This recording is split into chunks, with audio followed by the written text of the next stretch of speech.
বিসমিল্লাহির রহমানির রহিম। Comilla modern school কর্তৃক আয়োজিত অনলাইন ভিত্তিক ক্লাসের ধারাবাহিকতায় আমি মোহাম্মদ সাইফুল ইসলাম, সহকারী শিক্ষক গণিত ও বিজ্ঞান, তোমাদের সবাইকে স্বাগত। প্রিয় শিক্ষার্থী বন্ধুরা, আজকে আমি তোমাদেরকে নবম ও দশম শ্রেণীর সপ্তম অধ্যায়ের অম্ল, ক্ষারক ও লবণের ব্যবহার সম্পর্কে আলোচনা করতে যাচ্ছি। আমাদের আগামী নভেম্বরের 1 তারিখ থেকে তৃতীয় অনলাইন পরীক্ষা নবম শ্রেণীর সিলেবাস অনুযায়ী অম্ল, ক্ষারক ও লবণের ব্যবহার এই অধ্যায়টি তোমাদের রয়েছে, সে সম্পর্কে এখন আলোচনা করতে যাচ্ছি। প্রিয় শিক্ষার্থী বন্ধুরা, সপ্তম অধ্যায়টি হচ্ছে অম্ল, ক্ষারক এবং লবণের ব্যবহার। অম্লর আরেকটা নাম হচ্ছে অ্যাসিড। অ্যাসিড কি আমরা সবাই জানি। তারপর আজকে অ্যাসিড কি, অ্যাসিডের প্রকারভেদ, শক্তিশালী এবং দুর্বল অ্যাসিড এবং অ্যাসিডের ব্যবহার, এবং তোমাদের বইয়ে অ্যাসিডের ব্যবহারের পরে অ্যাসিডের অপব্যবহার, অ্যাসিডের আইনকানুন এবং এর সামাজিক প্রভাব কি, এই নিয়ে আলোচনা করা হয়েছে। আজকে আমি তোমাদেরকে এ সম্পর্কে আলোকপাত করবো ইনশাআল্লাহ। তো শুরুতেই ধরা যাক অম্ল বা অ্যাসিড কি। অ্যাসিড হচ্ছে যে সকল যৌগে প্রতিস্থাপনীয় হাইড্রোজেন থাকে এবং সেই প্রতিস্থাপনীয় হাইড্রোজেনকে কোনো ধাতু বা ধাতুন্যে মূলক বা ক্রিয়াশীল মূলক দ্বারা আংশিক বা সম্পূর্ণভাবে প্রতিস্থাপন করা যায়, তাকে অ্যাসিড বলে। অ্যাসিড মাত্রই হাইড্রোজেন থাকতে হবে। যেমন আমরা যে সকল অ্যাসিডের নাম খুব বেশি ব্যবহার করি বা খুব বেশি পড়াশোনা করছি, সেগুলি হচ্ছে hydrochloric acid, sulphuric acid, acetic acid, CH3COOH। তাহলে অ্যাসিড মাত্রই এই হাইড্রোজেন থাকবে এবং এই হাইড্রোজেনগুলি হচ্ছে প্রতিস্থাপন যোগ্য। এটাকে অন্য কোনো ধাতু বা ধাতুন্যে ক্রিয়াশীল মূলক দ্বারা প্রতিস্থাপন করা যায়। তাহলে অ্যাসিডের বৈশিষ্ট্যগুলিও আমরা অষ্টম শ্রেণীতে পড়ে আসছি, তারপরে একটু মনে করে দিচ্ছি।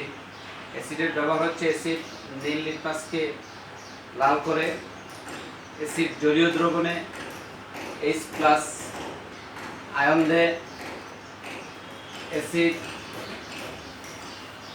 অ্যাসিডের বৈশিষ্ট্যগুলি যদি বলতে যাই, তাহলে প্রথমত হচ্ছে জলীয় দ্রবণে H+ আয়ন উৎপন্ন করে। দ্বিতীয়টা হচ্ছে অ্যাসিড নীল লিটমাসকে লাল করে। নীল লিটমাস একটা পেপার তোমরা জানো। নীল লিটমাসকে লাল করে অ্যাসিড অনেকগুলি বৈশিষ্ট্য রয়েছে। আরেকটি বলি, অ্যাসিড ক্ষারের সাথে বিক্রিয়া করে লবণ পানি উৎপন্ন করে। অ্যাসিড ক্ষারের সাথে বিক্রিয়ায় লবণ ও পানি উৎপন্ন করে।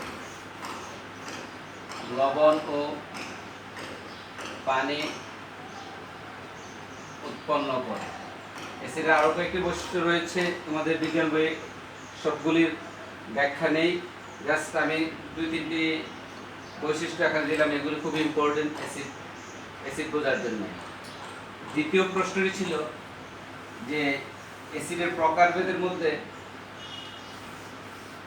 যে শক্তিশালী এবং, যদি অ্যাসিডের প্রকারভেদে যাই, প্রকারভেদ একটা হচ্ছে শক্তিশালী অ্যাসিড,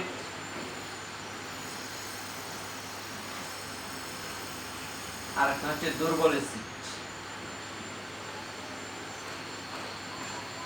তাহলে শক্তিশালী অ্যাসিডটা কি?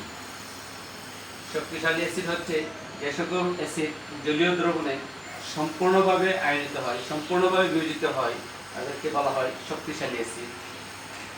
খনিজ অ্যাসিডগুলি সাধারণত শক্তিশালী অ্যাসিড হয়। এছাড়া আরেক প্রকার অ্যাসিড রয়েছে, যেটা হচ্ছে দুর্বল অ্যাসিড।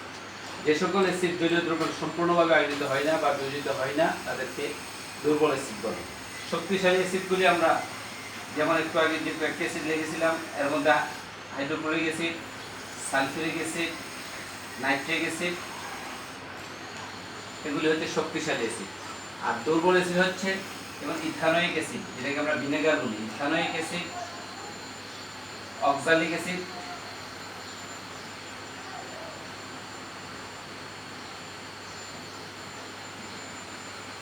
এটা হচ্ছে ইথানোয়িক অ্যাসিড, এটা হচ্ছে অক্সালিক অ্যাসিড, আর এই 1 2 3 এই তিনটি হচ্ছে শক্তিশালী অ্যাসিড। প্রিয় শিক্ষার্থীরা, অ্যাসিডের প্রকারভেদে যে শক্তিশালী অ্যাসিড এবং দুর্বল অ্যাসিডের উদাহরণগুলি আমাদের এমসিকিউ পরীক্ষায় অর্থাৎ বহু নির্বাচনী পরীক্ষার মধ্যে খুবই কাজে লাগবে। তোমরা এই সংকেতগুলি সহ শিখবে।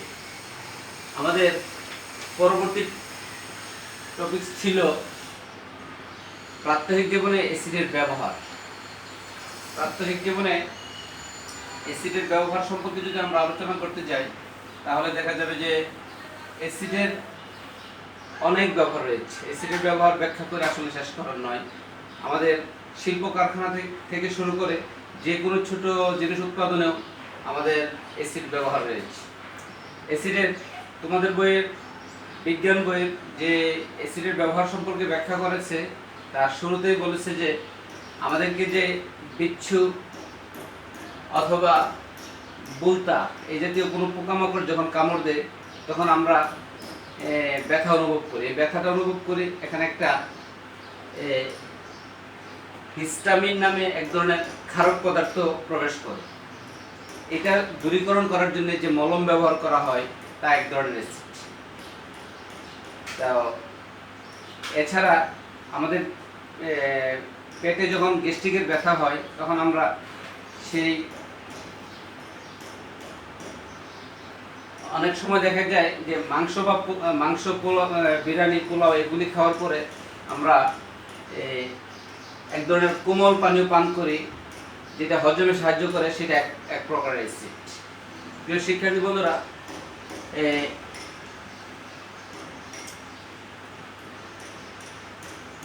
তোমাদের বইয়ে যে ব্যাখ্যাগুলি দেওয়া আছে, সেখানে আরো টয়লেট পরিষ্কার করার জন্য যে পরিষ্কারক ব্যবহার করা হয়, তার মূল উপাদান হচ্ছে শক্তিশালী অ্যাসিড। যেমন একটু আগে শক্তিশালী অ্যাসিডগুলি ব্যবহার করা হয়েছে। আমি যদি এটাকে ধারাবাহিকভাবে লিখি, তাহলে প্রথমত টয়লেট পরিষ্কারক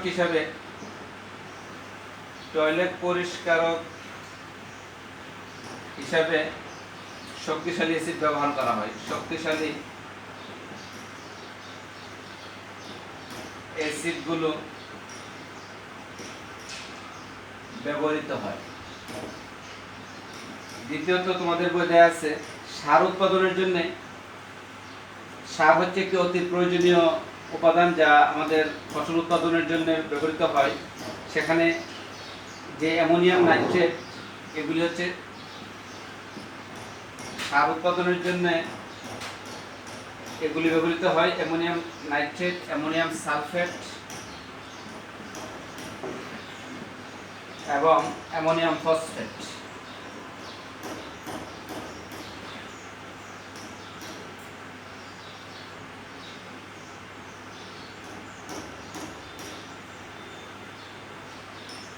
এগুলি উৎপাদনের জন্য নাইট্রিক অ্যাসিড, যেমন অ্যামোনিয়াম নাইট্রেট উৎপাদন হয় নাইট্রিক অ্যাসিড থেকে, অ্যামোনিয়াম সালফেট উৎপন্ন হয় সালফিউরিক অ্যাসিড থেকে, এবং এটা হয় ফসফরিক অ্যাসিড থেকে, অ্যামোনিয়াম ফসফেট।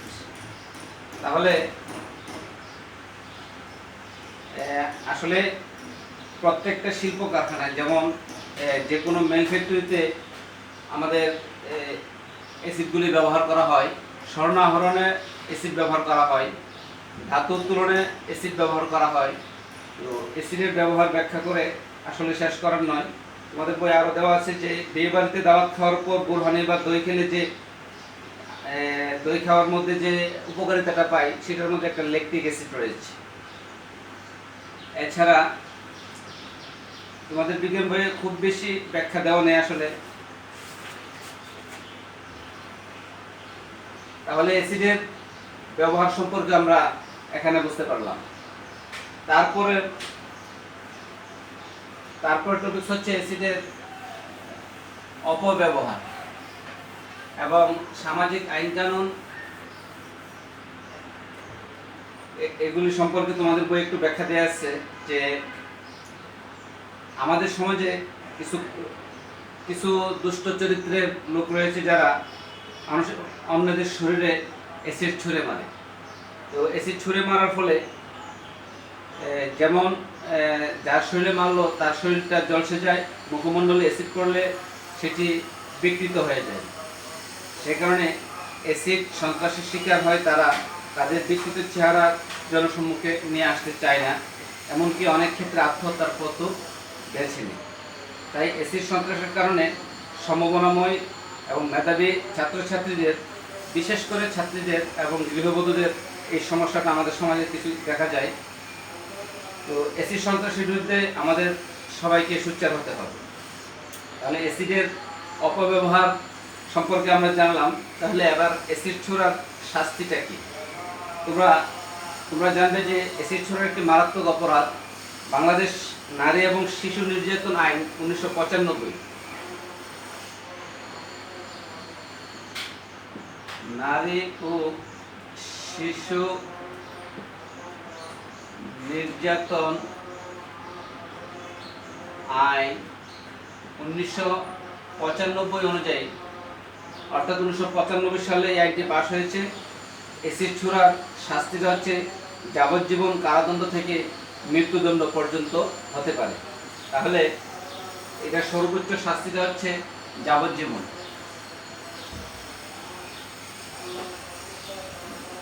যাবজ্জীবন কারাদণ্ড বা মৃত্যুদণ্ড।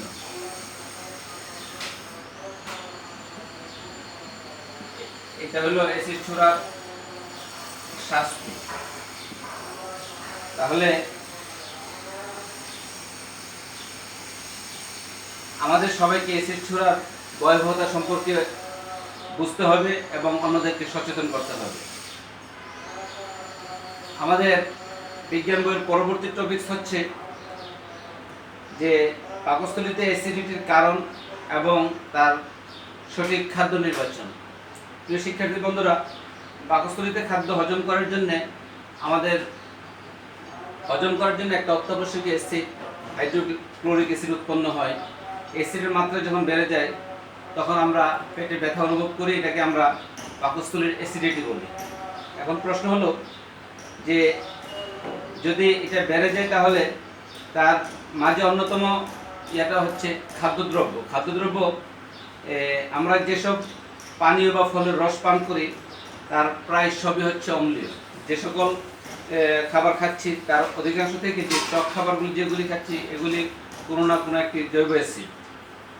কাজে এসব পানীয় বেশি মাত্রায় পান করলে বা খালি পেটে পান করলে সেই অ্যাসিডিটির সৃষ্টি হতে পারে।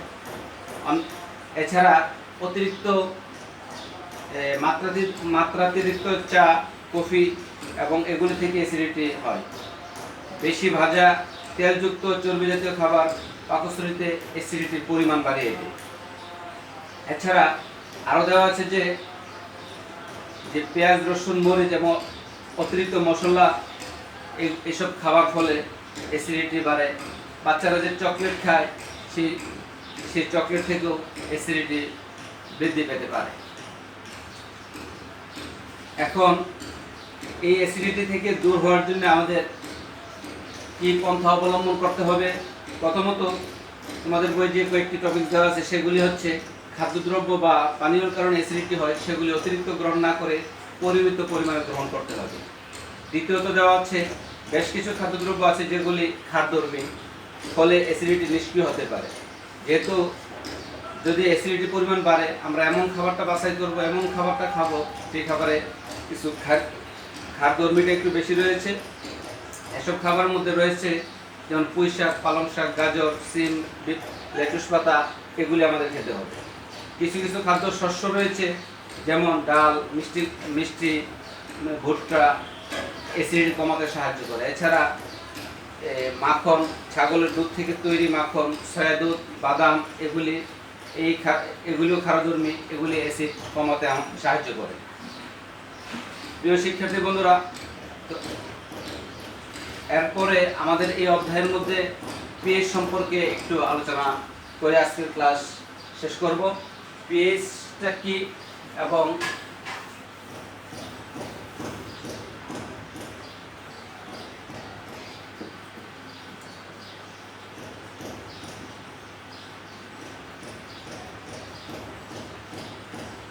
পিএইচ পিএইচ হচ্ছে হাইড্রোজেন আয়নের ঋণাত্মক লগারিদমকে পিএইচ বলে।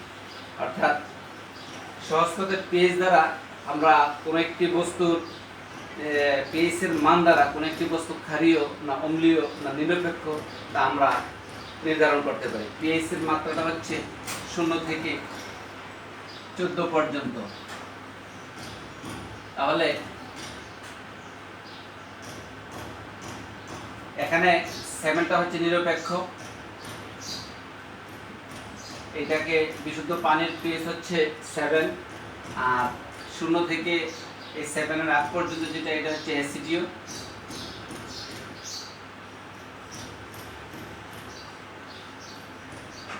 আর 7 এর উপর থেকে 14 পর্যন্ত এটা হচ্ছে ক্ষারীয়। আমরা কোনো একটা বস্তুর যে কোনটা অ্যাসিডীয় কোনটা ক্ষারীয় সেটা জানার জন্য আমরা এই পিএইচ মান থেকে আমরা জানতে পারি।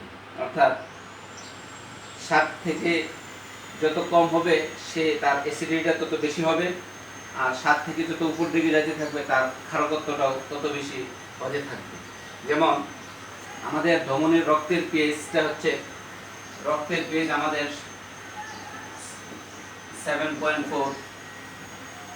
এছাড়া এখানে আরো কতগুলির পিএইচ মান দেওয়া আছে। যেমন আমাদের জিহ্বার লালার পিএইচ 6.6, তারপরে পাকস্থলীর খাদ্য হজম করার জন্য পিএইচ এর মান 2। পাকস্থলীর পিএইচ বলা যায় এটাকে, পাকস্থলীর পিএইচ মানটা হচ্ছে 2। তো মাটির পিএইচ দেওয়া আছে 4 থেকে 8 এর ভেতর হয়ে থাকে। মাটিরটা হচ্ছে রেঞ্জ দেওয়া আছে এখানে, মাটিরটা হচ্ছে 4 থেকে 8 পর্যন্ত। অর্থাৎ এটি অ্যাসিডীয় থেকে শুরু করে ক্ষারীয় পর্যন্ত হতে পারে। তার কারণ ওই 4 থেকে 7 এর আগ পর্যন্ত ছিল অ্যাসিডীয়, আর 7 এর উপর হইলে ক্ষারীয়। তো 8 পর্যন্ত গেলে এটা ক্ষারীয় হতে পারে। তো মাটির পিএইচ 3 এর কম অর্থাৎ অম্লীয় হলে মাটির অনেক দরকারি উপাদান যেমন ক্যালসিয়াম ম্যাগনেসিয়াম মাটি থেকে চলে যায়, তার ফলে মাটির উর্বরতা কমে যায়। তো প্রিয় শিক্ষার্থী বন্ধুরা, তোমাদের মেইন বইয়ের অর্থাৎ পিএইচ এর মান যেগুলি দেওয়া আছে সেগুলি আমাদের পরবর্তী পরীক্ষার জন্য তোমরা ভালো করে এগুলি করবে, এগুলি থেকে অনেক প্রশ্ন থাকতে পারে। তো আজকে যে বিষয় নিয়ে আলোচনা করা হয়েছে সেগুলি মূলত প্রথমটা ছিল অ্যাসিড কি, অ্যাসিডের প্রকারভেদ, শক্তিশালী অ্যাসিড এবং দুর্বল অ্যাসিড। তারপরে অ্যাসিডের ব্যবহার সম্পর্কে একটু আলোচনা করা হয়েছে। আসলে অ্যাসিডের ব্যবহার তোমাদের বইয়ে যেমন অল্প দেওয়া আছে, আমিও খুব বেশি আলোচনা করতে পারিনি, কারণ এখানে তোমাদের বিজ্ঞান সাধারণ বিজ্ঞান বইয়ে এত ডিপলি আলোচনা নেই। যেটা দেওয়া আছে সেটাই তোমরা ভালো করে পড়ে নেবে। তারপরে আছে পিএইচ সম্পর্কে, পিএইচ জানার প্রয়োজনীয়তাটা কি, পিএইচ বিশেষ করে আমরা যখন ডাক্তারের কাছে যাই, ডাক্তার দেখা গেছে যে অনেকগুলি পরীক্ষা দেয়, পরীক্ষার মধ্যে দেখা গেছে রক্তের পিএইচ প্রস্রাবের পিএইচ এগুলি সম্পর্কে জানতে হয়। এগুলি আমাদের যতটুকু থাকার দরকার তার চেয়ে যদি কম বেশি থাকে তাহলে নিশ্চয়ই আমাদের সমস্যা হয়। আর এছাড়া পিএইচ জানার প্রয়োজনীয়তাটা এখানে বলা আছে। তো আজকের মতো এখানেই শেষ করছি। পরবর্তী ক্লাসে আমরা এই অধ্যায়ের ক্ষারক এবং লবণ সম্পর্কে এবং এদের ব্যবহার সম্পর্কে আলোচনা করব। সবাই ভালো থাকো, সুস্থ থাকো। আল্লাহ হাফেজ। আসসালামু আলাইকুম।